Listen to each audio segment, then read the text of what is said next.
gusto ta nga mahibalik ang gikaw nga billions to trillions of pesos gikan sa padulanan sa katawhan. Ang solusyon nato diin is very simple.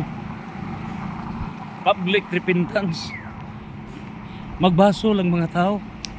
Ngano nga every election mahimong Judas Iscariote ang mga Pilipino nga ibaligya ang nasod.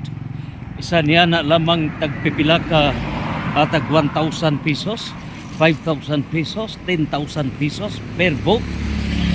So kini mo hinungdan busa kung gusto ta nga mahibalik ang multi-billion to trillions of pesos nga gikawkaw na gidana subang mga nasod o dining mga sindikato sa nasod nga Pilipinas, di crocodile servants.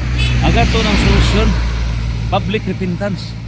Una, manaad ta nga dili na ta mamahimong crocodile voters. Santos, Santos, Santos.